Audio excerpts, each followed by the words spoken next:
Billahi minasyaitonir rajim. Wasari'u ila maghfiratin mir rabbikum wa jannatin arduha as-samawati wal ardu uiddat lil muttaqin.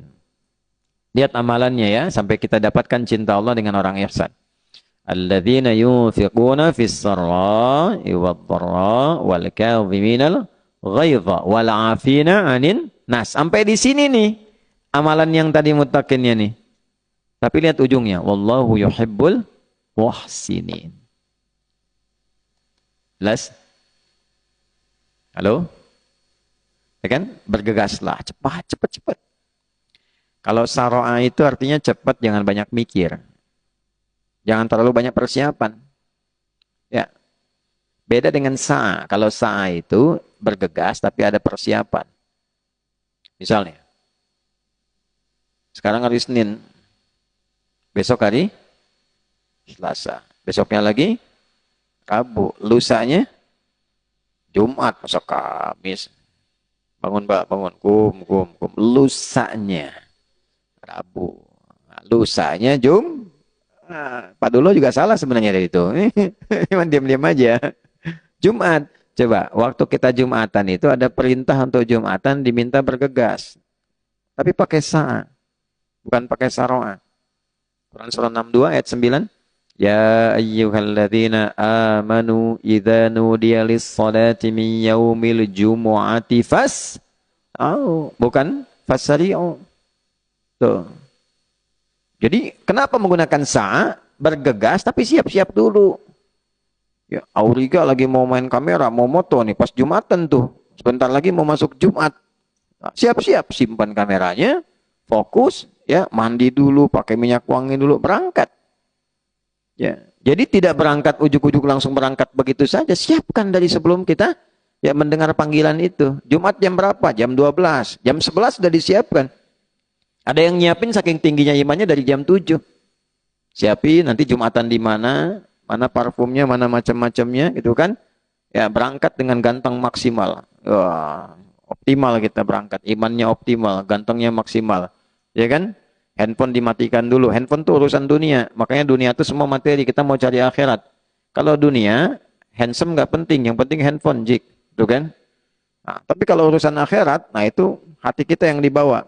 Supaya bisa lebih optimal. Berangkat pakai fas'au. Tapi kalau saro'a, wasari'u, nggak usah banyak mikir, nggak usah persiapan. Wasari'u ila maghfirah. Kalau nyari ampunan Allah, jangan banyak persiapan. Begitu merasa dosa, langsung tobat. Kalau disiap-siap ditunda-tunda, ya seperti kisah yang dulu disampaikan di sini. Siapa yang ngasih kisah itu? Kisahkan seorang pemuda yang tiba-tiba berdosa, tobatnya ditunda untuk besok harinya, ternyata malam meninggal. Huh? Siapa tuh? Oh, Zik. Tuh.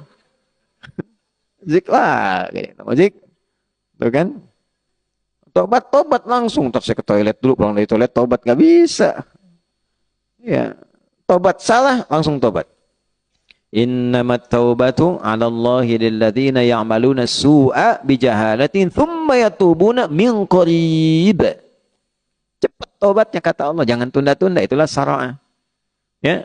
Nanti ada orang yang setelah itu dia berharap mendapatkan tempat pulang seluas langit dan bumi. Wa jannatin arduha as-samawati wal ardu 'iddat lil muttaqin. Nah, orang takwa, ada golongan takwa. Takwanya yang mana nih levelnya? Ternyata yang luar biasa. Jadi dia naikkan level takwanya. Terus ke atas tuh. Dari mulai latihan berbagi. Alladzina yunfiquna fis sarra wad dharra. Kan berbagi itu melapangkan hati. Makanya pulangnya dikasih tempat seluas lapangan. Wal kadhiminal ghaidha. Nahan marah. Nahan marah itu meluaskan hati. Bukan menyempitkan. Itu marah tandanya sempit apa? Hati. Diluaskan. Ya meluaskan tuh gini. Bisa melandai itu. Bisa cara marahnya berbeda. Nabi kan kalau marah mata memerah. Ya kan?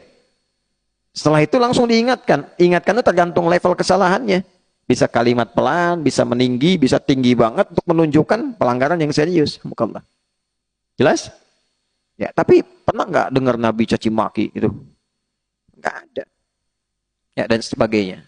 Diingatkan, paling-paling diambil kisah yang dulu-dulu. Ini jangan seperti umatnya Musa alaihissalam, banyak nanya nggak dikerjain gitu kan? Kalaulah Musa hadir sekarang, tentu Musa pun akan beriman kepadaku, dan seterusnya. Itu kalimat-kalimat yang membuat kita berpikir.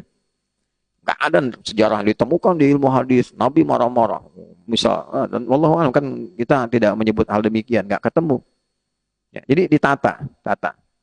Ya, jangan sampai sedikit-sedikit keluar bahasa-bahasa yang hanya digunakan di Ragunan, ya, atau di beberapa tempat yang tidak elok misalnya.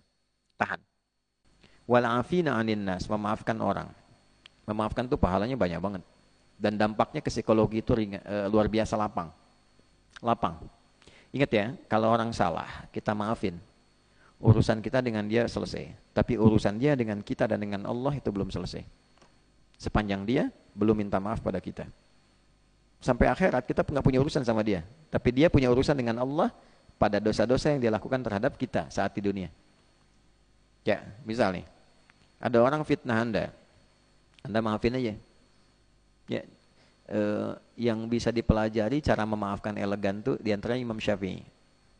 Belajar dari akhlak Nabi. Imam Syafi'i itu gini, satu kali satu muridnya datang bilang gini, ya Imam, orang itu di depan Anda kayak hormat, senyum, saya kan.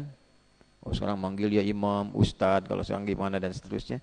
Tapi di belakang Anda dia jelek-jelekin Anda. Apa kata Imam Syafi'i?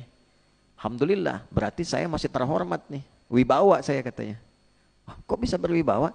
Nah, karena orang itu tidak bisa menjelek-jelekan saya di depan saya. Berarti saya berwibawa. Dia nggak mampu menjelekkan saya di depan saya. Karena itu dia menjelek-jelekan saya di belakang saya. Itu tandanya Allah menjaga wibawa saya. Alhamdulillah. Nah, orang seperti ini nanti ditutup oleh Allah pikirannya dengan orang-orang itu. Dia lapang saja, jadi mengerjakan apapun ringan. Tapi orang itu sebelum minta maaf kepada yang bersangkutan terus terbawa. Yang celaka adalah ketika terus bertambah keburukannya. Ketemu ini cerita lagi, ketemu ini cerita lagi. Itu terbawa. Kalau nggak selesai itu terbawa terus. Itu yang paling berbahaya.